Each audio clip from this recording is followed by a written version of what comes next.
Hey everyone, we've been taking a look at the Northern Renaissance and Reformation to give you some socio-historical context to the art that comes after it. Uh, this lecture is going to examine some of the major differences between what's happening in regions that stay true to Catholicism and those that start to move away. So we'll mainly take a look at art in Germany and also art in Spain to show you that as case studies of how we see those changes. I first want to take a look at Spain, which stays true to Catholicism, and so it's going to be more influenced by what is known as the Counter-Reformation. The counter meaning going against Martin Luther's ideas or John Calvin's ideas, and the Catholic Church meets with the Council of Trent to say we want to reaffirm all the ideas that they're criticizing about us. We're going to reaffirm those ideas, and we're also going to clamp down on art and what art should look like and what art should be. And they start mainly focusing on art should be about creating clarifying the message of the Catholic Church. El Greco was from Greece. He moves to Spain, and because Greek names are really long and difficult to pronounce, he is just simply referred to in Spain as El Greco or the Greek, right? But what we see here is a mature Mannerist style that kind of stems from that Counter-Reformation. It celebrates this wealthy individual, Count Orgaz, and his devotion to Catholicism, right? So he was a wealthy donor in the 14th century. According to legend, at the time that the Count was buried, Saint Stephen, seen here, who was an early Christian at the time of Christ, that spoke about the evil traditions of the Jewish people and was later put on trial for blasphemy, right? So he comes back, and also Saint Augustine, who is an early Catholic writer that takes all of the ideas of Christianity in the New Testament and all the writings and compiles them into more of a concise theology. So he's one of the major early theologians of Catholicism. And so this early kind of Christian saint and a major founding father of Catholicism come back and bury this guy. So it makes sense why a painting like this would emerge as a response to the Counter-Reformation, right? Laying claims to the tradition of Catholicism, laying claims to the connection with God and the keys of the kingdom. And then so you have all the people that are surrounded, Orgaz, dressed in contemporary 16th century clothing, even though he died and was buried in the 14th century. They put him in period clothing to allow people of the day to connect with them and see, oh, this is what religious people are supposed to do. We're supposed to honor those who are valiant and faithful and whatnot. And then you have the priest that's conducting the ceremony. You have a monk over here, a little boy, which interestingly, this little boy here is the actual son of El Greco. He just kind of paints him and puts him in the image. And then up above you have angels and saints that kind of open up into heaven. You have Mary seen here, kind of looking on, kind of again, she generally plays an intermediary, kind of connecting humanity with God. You have Jesus at the very center, surrounded by these angels, and then we have some saints over here. And then again, over on the far left-hand side, we see St. Peter holding the keys to the kingdom of heaven. So again, this is about clarifying the authority of the church. This is about clarifying we do believe in saints. We do believe in sacred events like sacraments at death and things like that. We do believe, so it's a reaffirmation. So all the things that Luther was saying, we don't really need. All the things that mysticism suggests, that we just need our personal connection with God. El Greco reaffirms, no, we do need saints. We do need people in authority. So this is more about the claim to authority. Similar to what we see in Italy with Titian, in Venice, we see that kind of Mannerist style with the elongated forms. This looks very different from what we would see with Raphael. I mean, the skin tone, particularly of John the Baptist at the very center, right at Christ's feet here, looks kind of off. It looks a little more gray and darker. The legs are a little bit more skinny and elongated, right? So it's not about necessarily representing the real world as it was with the High Renaissance.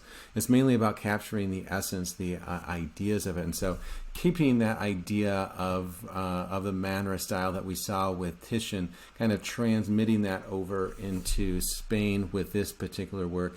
Also notice how the coloring is a little bit different. It doesn't really look like natural coloring. I mean, we see this is kind of a darker tone than what we would see with Michelangelo in the Sistine ceiling. And we see just these kind of bright colors, the reds and the blues kind of pop outside the darkness, right? Or this yellow robe of Peter just kind of has a light of its own. And so we see this kind of darkness that the world seems a little darker. The world seems a little more anxious with all of the wars that are happening throughout Europe with Charles V trying to make claim, and all of the religious tensions with the Reformation. It seems a little darker, but yet there's this kind of light within it if we know where to look, right? So that's kind of the ideas that we see with mannerism, right? But as we take a look in the North is going to be very different, right? So different things are going to happen, and that's going to affect art. The major 5 events that impact the art world as a result of the Reformation are, number 1, Catholic symbolism was shunned. And so there are no saints. There's no Mother Mary after 1517, 1520-ish. That's all gone, right? Martin Luther criticized that people were going into cathedrals and praying to art. They were praying to Mother Mary. They were praying to saints. They were praying to statues. And he's like, you know what? That's not really, that's a distraction from our connection, our individual connection with God. And so he criticizes that, and as a result of that criticism, you're going to see it impact the art world. Now, he wasn't in favor of going in and destroying art, but that's exactly what happened, is that people would go into the churches, they would see these statues, they would see the paintings, the altarpieces, as idols, false idols, and a lot of them were destroyed during this time, what is known as iconoclasm, taking these icons and destroying them, right? Not all of them were destroyed during the day, so we still have things like the Ghent altarpiece and the Isenheim altarpiece. We still have quite a few altarpieces in the North, but it did happen, right? People were starting to act against art, and that's going to affect the direction of artists. Artists are creating art that are inspired by their events and how they see the world, right? The third element that impacts the art world in the North is the church. The churches are no longer paying for it. So you don't have the Catholic Church paying for artists anymore. And the Protestants aren't really in favor of paying for these false idols. And so what you have is that the churches aren't paying for it. And so then the question for artists is, well, where do we go to for art, for funding art?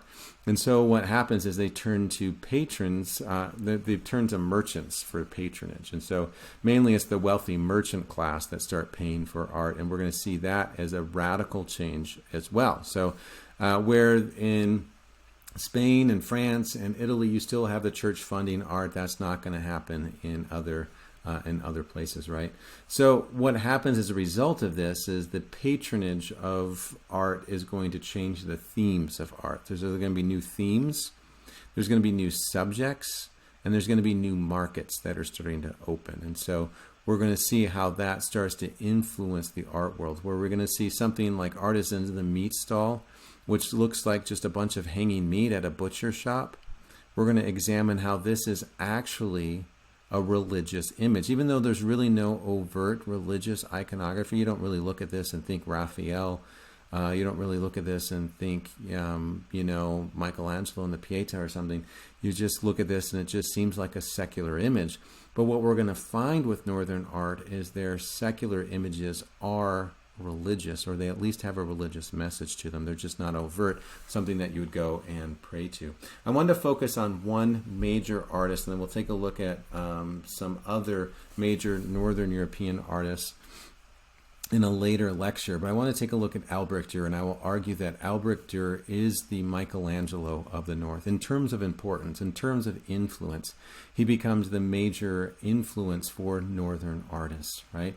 He travels to Italy in 1494. This is about the same year that Francis I is coming into Italy, right? So right at the tail end, right? And Christopher Columbus just sailed to the New World 2 years earlier, right? So this is a very dynamic, changing time. And so he goes to Italy in 1494, and he paints these. He starts painting what he sees. And these don't necessarily look radical, these watercolors, landscapes, but I want to kind of impress upon you and you to think about how radical these really are. How many landscapes have we studied at this point in the semester? And the answer is 0, right? There are no landscapes. Everything that has a specific subject. It's a saint, it's Mary, it's a person like we see with Mona Lisa. There's a subject, right? But we've never had the subject itself being a landscape. And this becomes important in terms of, hey, is there something besides actually putting someone in a work of art for it to be something worthy of study? Does a human being have to be there? Does an important human being, so like Count Orgaz, does that have to be the subject of painting, or can just the world around us be a subject, right? So in terms of humanism, starting to study the world around us, we see that starting to influence him. And so I think as he's traveling to Italy, he's just like inspired by all these new kind of, landscapes and things like that. It's like traveling to a place in the country that you've never been to. All of a sudden, everything seems magical. Everything seems different. He's just kind of painting what he sees. But in so doing, these become quite radical because they are subjects in and of themselves, right?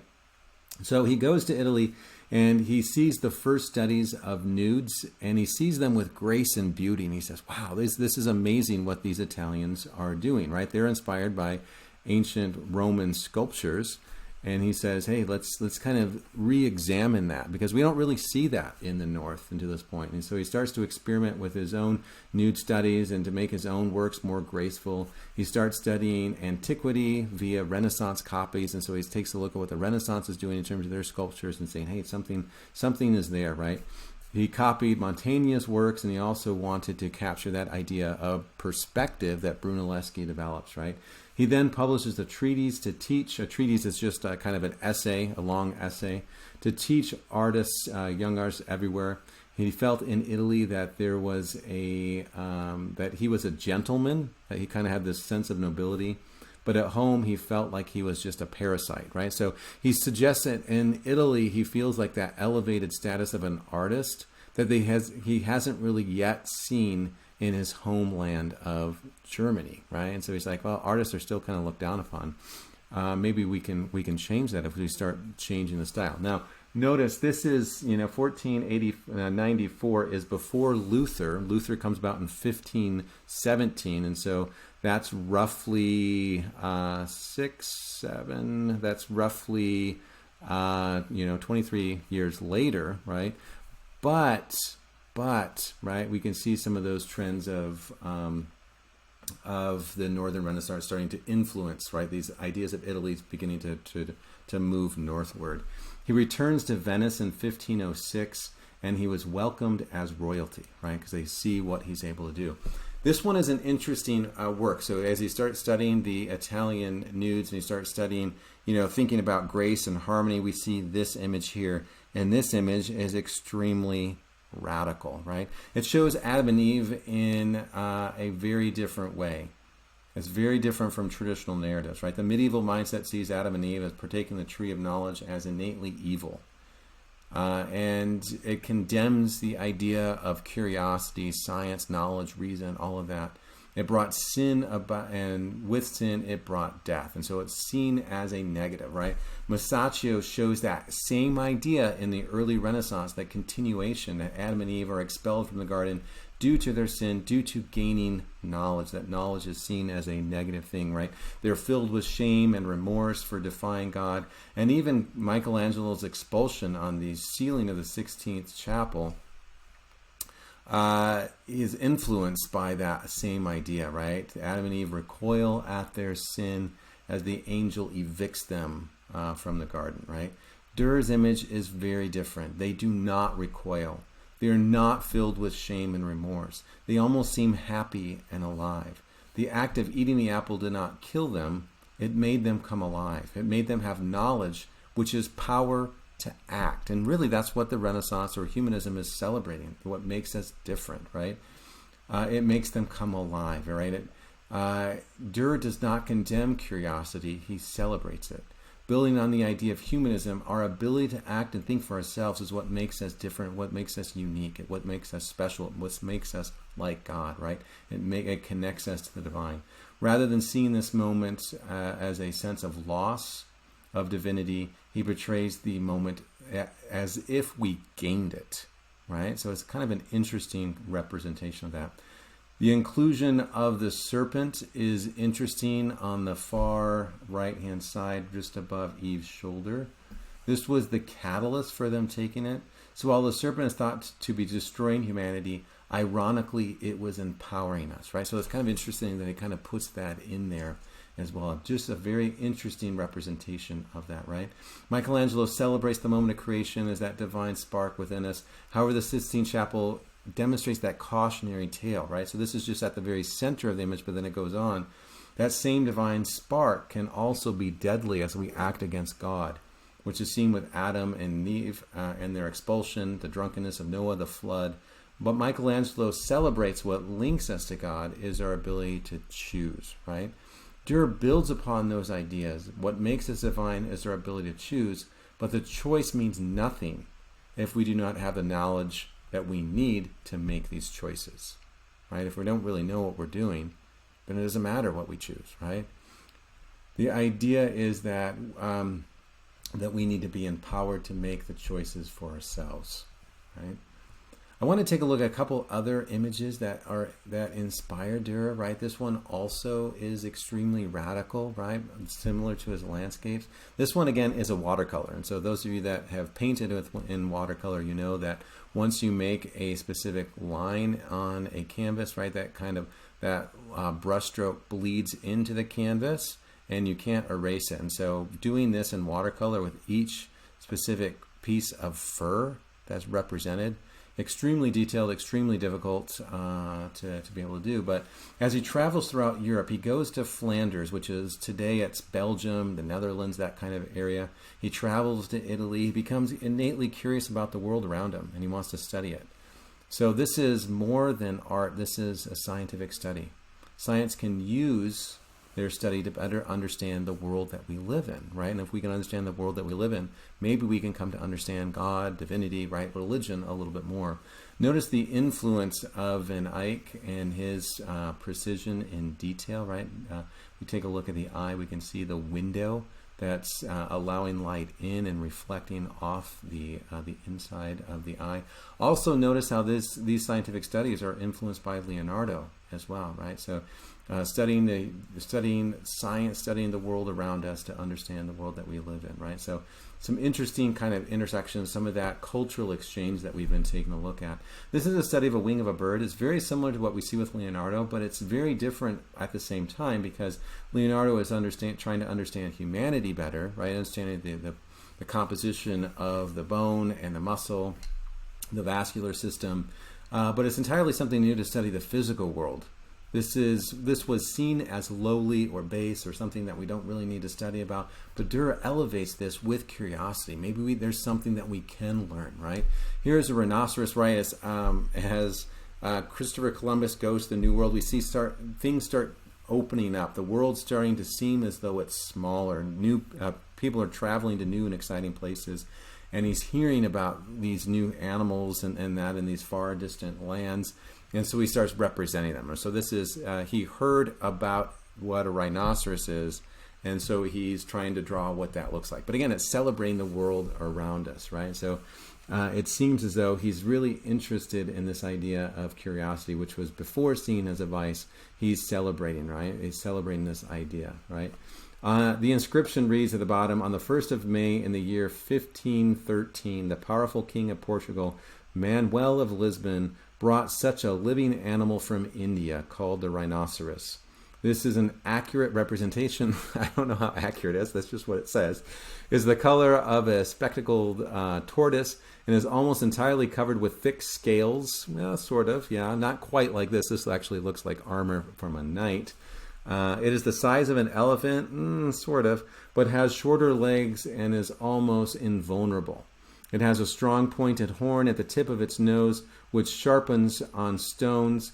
It is the mortal enemy of the elephant. The elephant is afraid of the rhinoceros, for when they meet, the rhinoceros charges with its head between its front legs and rips open the elephant's stomach, against which the elephant is unable to defend itself. The rhinoceros is also so well armed that the elephant cannot harm it. And it is said that a rhinoceros is fast, impetuous, and cunning, right? So this is what he's kind of writing about it, but it's, again, studying the world around him. This is another representation of the rhinoceros, sort of, but yeah, not quite.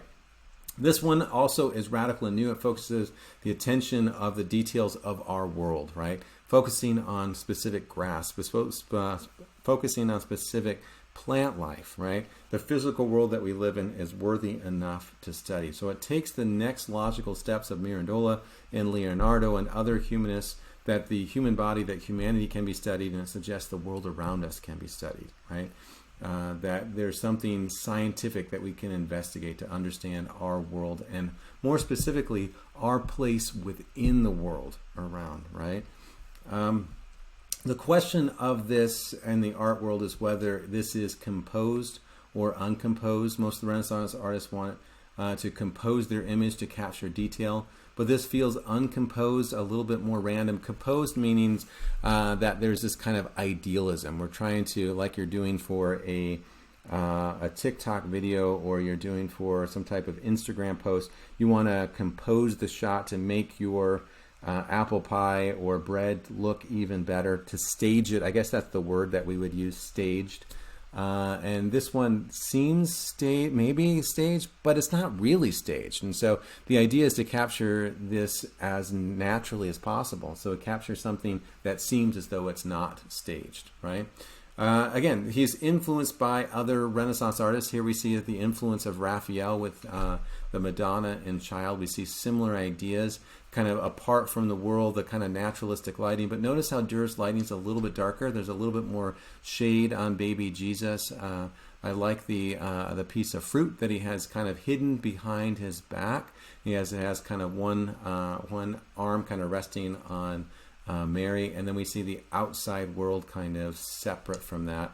This one's just another one that just demonstrates that influence of Raphael, someone that he was familiar with, trying to emulate, but also trying to do something different. Notice again that baby Jesus has a pear, kind of that cut, sliced pear in his hand, which makes us kind of wonder if this is kind of a continuation of his thought of Adam and Eve, and the idea of celebrating this idea of, generally the forbidden fruit is represented as the fall, but this is kind of celebrating that idea that makes this kind of freedom to be able to act that we see here. But he removes the halo, makes it more of a natural kind of feel to it.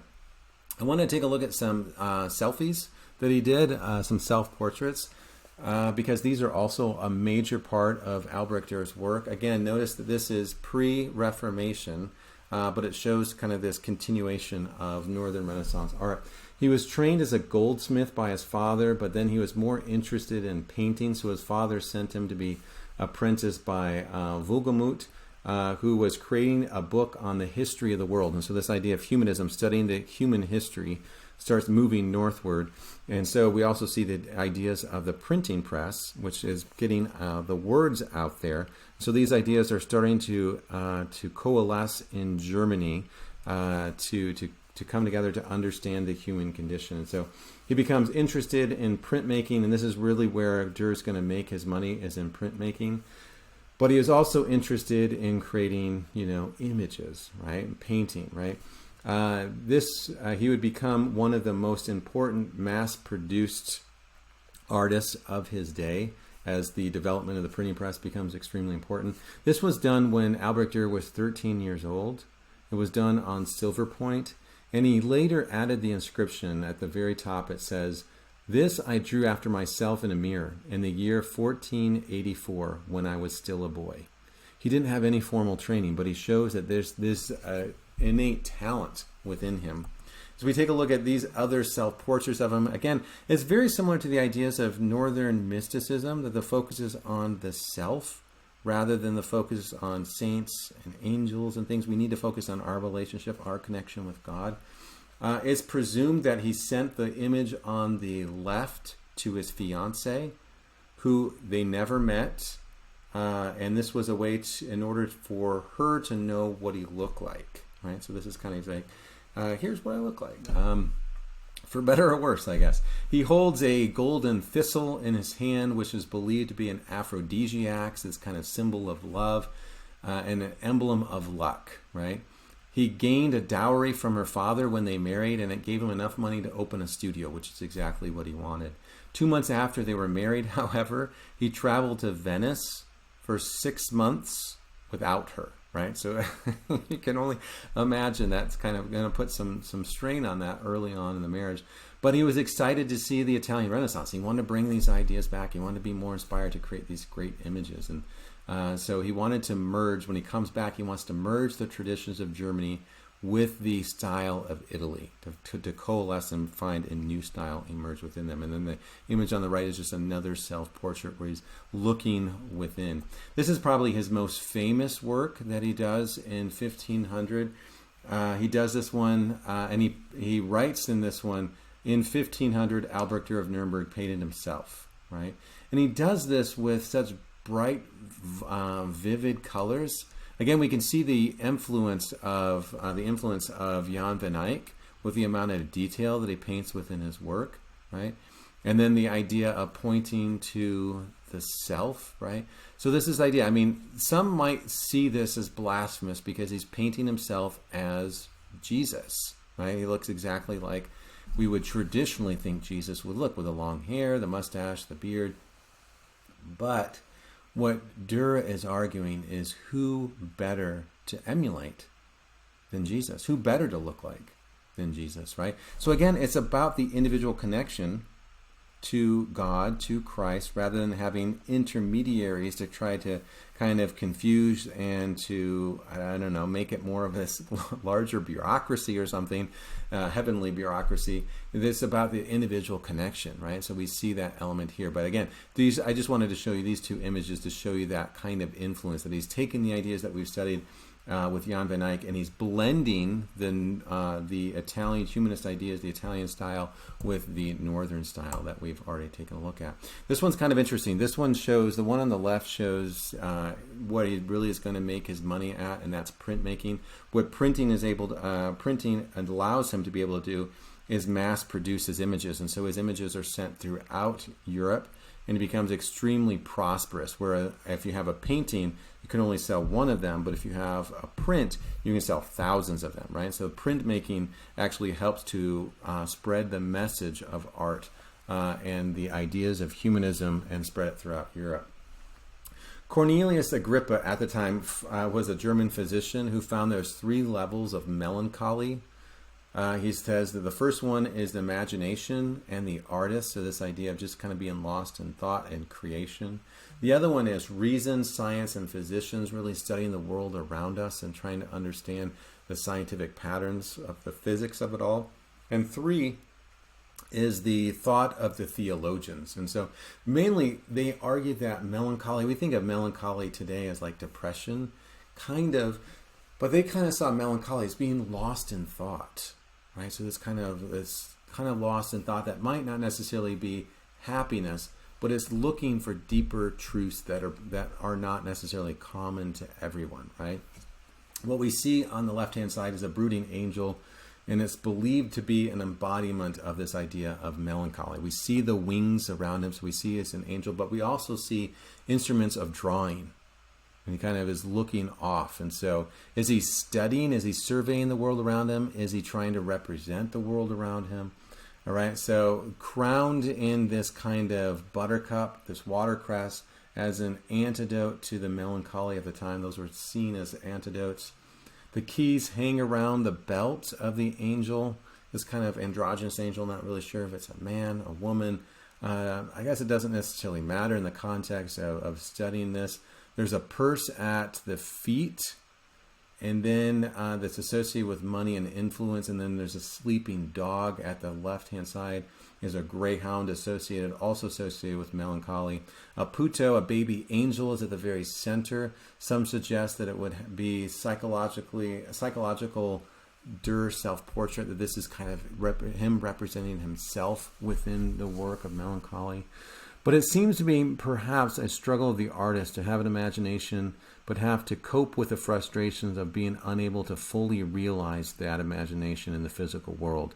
No work of art is perfect, and an artist must live within this constant imperfection. So maybe that's kind of the idea. At the feet are woodworking tools, a saw, a plane, a straight edge, nails. Above is a millstone. And then there are two geometric forms, the sphere and the octahedron. And then above, to the right, is a magic square where all the numbers in a row and diagonally add up to the same number, kind of like... and at the top, you have an hourglass at the bell, generally used to indicate the loss of life. Both represent mortality and the reminder of death. In the background, we see a rainbow of hope. And inside, we see there's a comet, which was seen to have a threatening meaning at the time, that something was on the horizon that wasn't necessarily a good thing. And then, interestingly, though, he witnessed a meteorite event on November 7th, 1492 in Basel, Switzerland. And then there's a bat with a title image. And so mainly this is kind of this idea of how do we represent truth? How do we represent the reality of the world around us, and then struggle within it?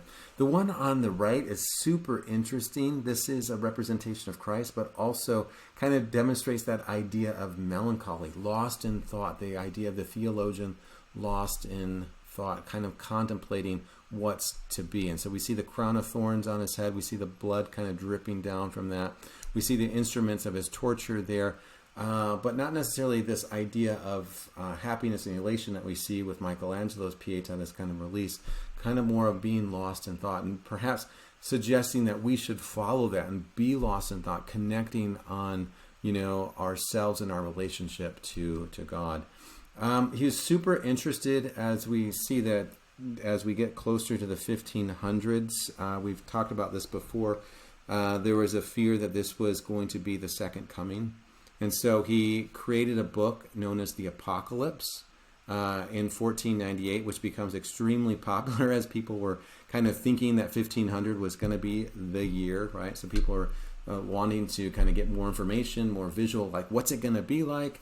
And so Durer represents this. And so we see here the four horsemen of the apocalypse: death, war, famine, and conquest, coming in to destroy. And so here's the famine, right? The sickly horse. Here we see death with the scales of time.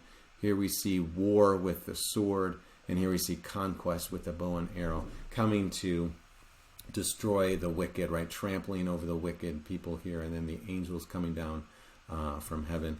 This one's kind of a similar idea to this. This was the night, death, and the devil, right? Kind of going about the day, doing his labors. We see the idea of the night being followed by a dog here, which symbolizes loyalty, this kind of devotion. And then we see the skull down here, which is a symbol of death, the idea that he's putting his life on the line for his duty, for his devotion. But very realistic, and this is what really makes a name for himself. You'll always know that it's an Albrecht Dürer when you see the A and the D, right? The A and the D is his signature. Very similar to what we see with Michelangelo signing Pietà. We start seeing artists start signing their works, taking credit for that. This one has an interesting focus. There's no overt religious iconography. It's simply just a pair of praying hands, right? But that suggests there's a religious undertone to it, right? And this is going to be a catalyst for what the future art is going to be like. And so this is still pre-Martin Luther in 1517. This is done in 1508. But it's a precursor for the art that it kind of serves as a basis for the art that's going to come after it. There's no saints, there's no baby Jesus, right? It's just hands coming together praying. And so the focus is on our individual prayer, our individual connection to God. Similar to what we see with Michelangelo's Sistine Chapel, it's about our desire to connect with the divine, right? That's what should be important, that connection, right? Those idea of hands connecting. This is the last one I want to take a look at for Durer. This one is an image that he does after the Reformation. So the Reformation, 1517. This one done 9 years later, and here we start to see some significant changes in his art that start to demonstrate some of those religious tensions, right? So Durer struggled with religion, right? He kind of grew up as a Catholic because Protestantism wasn't a thing until 1517. And then when he sees those religious tensions happening in Germany, he's kind of struggled with it, like as I think many people would have been. So he's caught between his Catholic upbringing and this new emerging Lutheranism that's taking hold in Germany, where he's working as an artist. Some suggest this painting is a reflection of Luther's ideas. John and Paul, let me get on the right image. We see John and Paul here are at the forefront, which are believed to be Luther's favorite apostles. Peter seen in the back with his key. And then we see in the very back, we see St. Mark holding a scroll, right? And so the four of them together. What's interesting about this work, sorry, the mouse keeps going crazy. What's interesting about this work is that he puts Peter, which the Catholic Church puts as the kind of symbol of their authority, puts Peter in the background.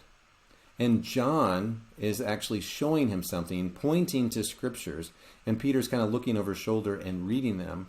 And what's interesting about that is it's John that says, in the beginning is the Word of God, right? Luther's arguing all we need are the words of God. All we need is, our religious faith. And so he's kind of teaching Peter, kind of instructing Peter. And this is a clear kind of indication about Lutheranism. It's a clear kind of mark against the Catholic Church, where we see someone like Greco supporting Catholicism in Spain due to the Counter-Reformation.